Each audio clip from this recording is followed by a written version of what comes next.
Hi friends, ആത്മവിശ്വാസത്തിൻ്റെ പുതിയൊരു അധ്യായത്തിലേക്ക് സ്വാഗതം. തിരക്കൊക്കെ കഴിയുമ്പോൾ ഇടയ്ക്കൊന്ന് തിരിഞ്ഞു നോക്കണം.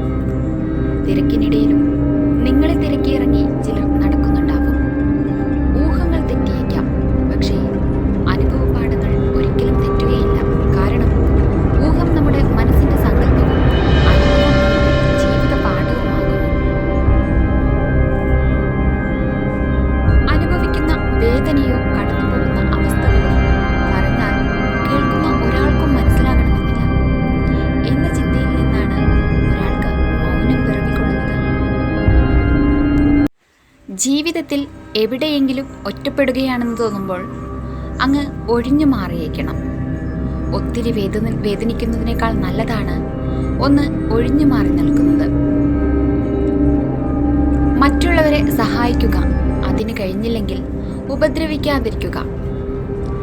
എന്തെങ്കിലും ചെയ്യാൻ യോഗ്യമാണെങ്കിൽ അത് പൂർണ്ണ ഹൃദയത്തോടെ ചെയ്യുക. ദേഷ്യത്തിൽ സംസാരിക്കുന്നവർക്ക് അതിലും മനോഹരമായി സ്നേഹിക്കുവാനുള്ള ഒരു ഹൃദയമുണ്ട്.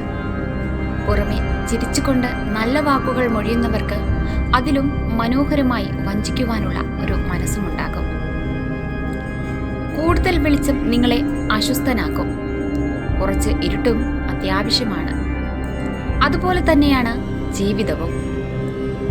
ജീവിതത്തിൽ സുഖവും ദുഃഖവും അത്യാവശ്യമാണ്.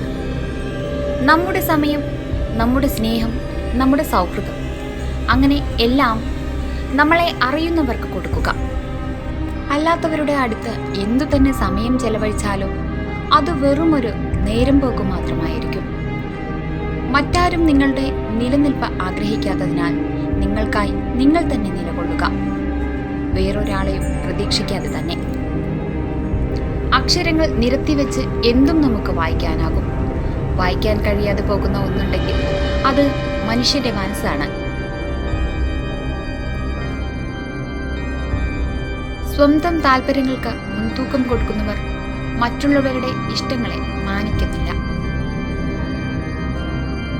രണ്ട് നാവുള്ള വിഷപ്പാമ്പിനേക്കാൾ അപകടകാരികളാണ് ഒരു നാവ് കൊണ്ട് രണ്ടു തരത്തിൽ സംസാരിക്കുന്ന മനുഷ്യർ.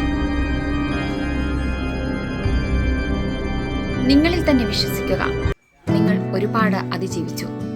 വരുവാനുള്ള എന്തും തന്നെ നിങ്ങൾ അതിജീവിക്കും. നിങ്ങളിൽ സ്വയം വിശ്വാസമുണ്ടെങ്കിൽ മാത്രമേ മറ്റുള്ളവർക്ക് നിങ്ങളുടെ മേൽ വിശ്വാസമുണ്ടാകൂ. സന്തോഷം എന്നത് നിങ്ങൾ ആഗ്രഹിക്കുന്നതെല്ലാം നേടിയെടുത്തതിലല്ല, നിങ്ങൾക്കുള്ളത് എന്തൊക്കെയാണോ അതിനെ ആസ്വദിക്കുന്നതിലാണ്.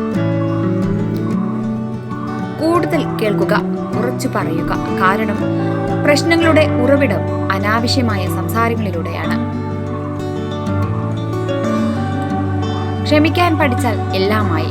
എന്നാൽ ക്ഷമിക്കേണ്ടടുത്ത് ക്ഷമിക്കണം, പ്രതികരിക്കേണ്ടടുത്ത് പ്രതികരിക്കണം. എന്നാലേ മനുഷ്യനാകൂ.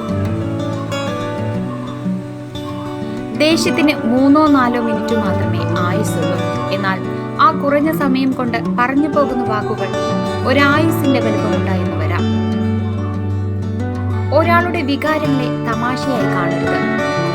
അതവരെ എത്രമാത്രം വേദനിപ്പിക്കുമെന്ന് നിങ്ങൾക്കറിയില്ല. നാവിന്റെ വകതിരിവാണ് കാതിന്റെ പ്രമാണം. എല്ലാം എല്ലാവരോടും വിളിച്ചു പറയുന്നവരല്ല, അത് അറിയേണ്ടവരിൽ മാത്രം നിലനിർത്താൻ കഴിവുള്ളവരാണ് വിവേകമുള്ളവർ. വിജയത്തിലൂടെയല്ല ശക്തി കൈവരുന്നത്. നമ്മുടെ പ്രശ്നങ്ങളാണ് നമ്മളെ ശക്തമാക്കുന്നത്. ഏത് വിഷമഘട്ടത്തിലും നമ്മൾ തളരില്ല എന്ന് തീരുമാനിച്ചാൽ അതാണ് നമ്മുടെ ശക്തി. ആത്മവിശ്വാസത്തെക്കാൾ വലിയ ആയുധമില്ല. ഓരോ ദിവസവും ആത്മവിശ്വാസത്തോടെ തുടങ്ങുക. ഒരു പക്ഷേ വിജയം നൽകില്ലായിരിക്കാം, പക്ഷേ ഏതു വെല്ലുവിളികളെയും നേരിടുവാനുള്ള ധൈര്യം നിങ്ങൾക്ക്